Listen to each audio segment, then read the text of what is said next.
Ciao a tutti e benvenuti in un altro episodio di AP Bottles, il blog ufficiale di Grandi Bottiglie. Io sono Emanuele Spagnolo e sono il vostro wine pusher. Oggi degustiamo il Courny. Finalmente, e ci tengo particolarmente, degusto insieme a voi uno dei vini che ultimamente è davvero di moda. Negli ultimi anni questo vino dell'azienda agricola Oasi degli Angeli ha scalato le classifiche nazionali e internazionali di piacevolezza e di richiesta soprattutto. In qualche modo è diventato anche un vino oggetto di una discreta speculazione. Ha raggiunto anche dei prezzi a bottiglia decisamente importanti. Questo vino viene prodotto nelle Marche, una zona vinicola che normalmente non ha mai prodotto delle punte di eccellenza nei vini. È molto interessante cercare di capire a fondo questo vino, perché l'uva di riferimento, anzi il monovitigno con cui è prodotto questo vino è il Montepulciano. È un vigneto che io amo profondamente, forse perché sono sempre rimasto entusiasmato dai grandissimi Montepulciani abruzzesi di Valentini, con uno stile straordinario, oppure di Emilio Pepe con uno stile totalmente diverso.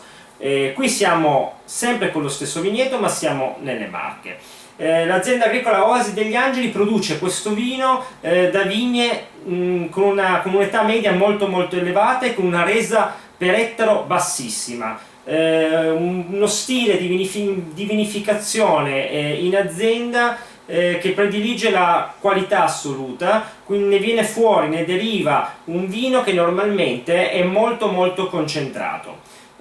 Cosa dire d'altro relativamente a questa azienda? Un'azienda interessantissima, non usa tecniche modernissime di vinificazione, ma fa un uso ad esempio invece della barrique in maniera molto intensa, per così dire. Questo vino fa un doppio passaggio in barrique nuove e quindi cercheremo di capire come tutto questo va in qualche modo a dare una personalità al vino che è molto ben definita.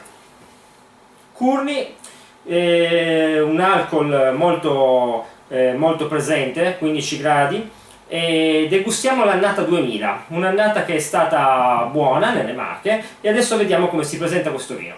Intanto nel bicchiere.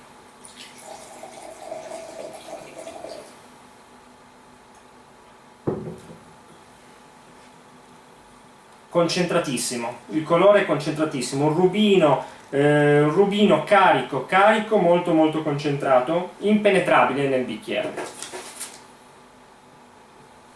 Ecco amici miei, non so se voi riuscite in qualche modo a vedere questo colore, che è fra i più scuri che io abbia davvero mai visto nel bicchiere.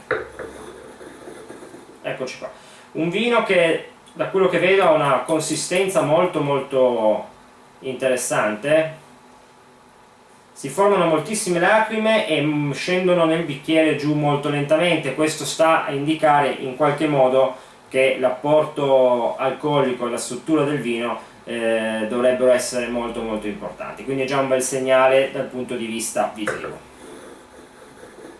Vediamo se questo vino ci emoziona, vediamo se le aspettative che ci sono inevitabilmente quando si stappa una bottiglia di Courny sono rispettate, insomma. Questo dovrebbe essere uno dei più grandi vini che l'Italia riesce a esprimere in questo momento.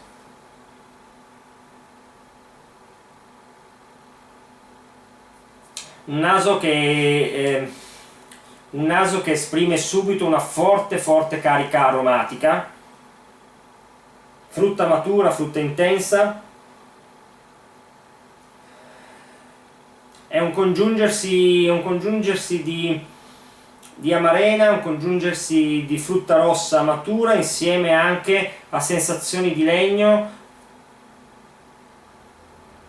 tabacco, si sente tabacco al naso.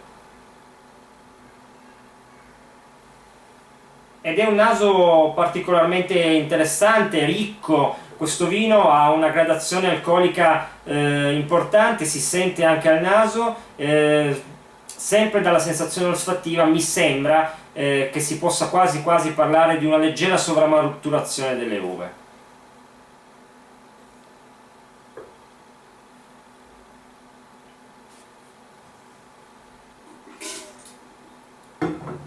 La prima sensazione è quella di un legno bello, bello presente, si sente un tannino ancora importante.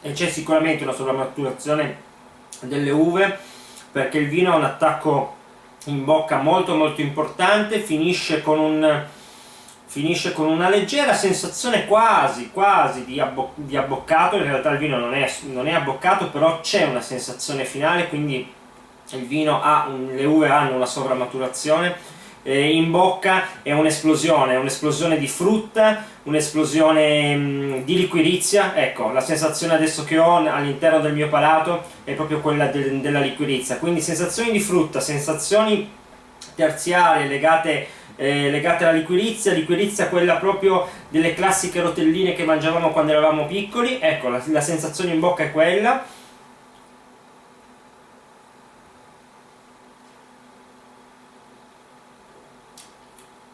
Si sente senza dubbio il Montepulciano nella sua grandissima espressività, un vignetto che io adoro. Questo vino ha un carattere forse, per il mio gusto, un po' troppo moderno, un vino che io credo faccia uso di concentratori, perché veramente anche il colore è veramente molto intenso, un vino quindi con un'impronta molto moderna, però un vino molto ben fatto. Sicuramente l'enologo di riferimento ha fatto davvero un bel lavoro su questa bottiglia. Forse, e questo è sempre l'eterno dilemma che attanaglia tutti gli esperti del settore, è un vino che sicuramente non ha una bevibilità e una piacevolezza intesa come semplicità di beva molto molto elevata. Ecco, si beve molto volentieri, a mio parere.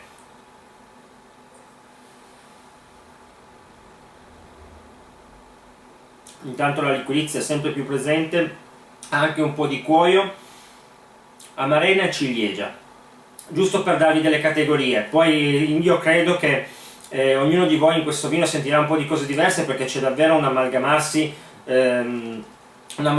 di sensazioni diverse. La vendemmia è la 2000, ma è ancora relativamente giovane, questo vino può sicuramente stare.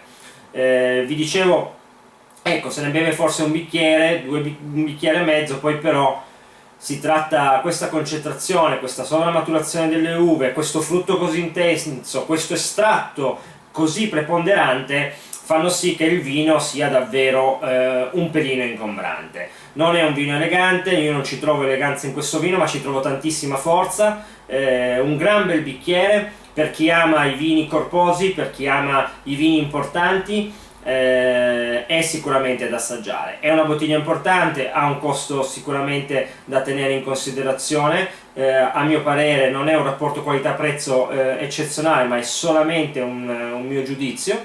È una bellissima bottiglia, mi sento di dare 90 centesimi a questo vino e a questa annata. Curni 2000, Oasi degli Angeli, dal vostro Wine Pusher. Alla prossima!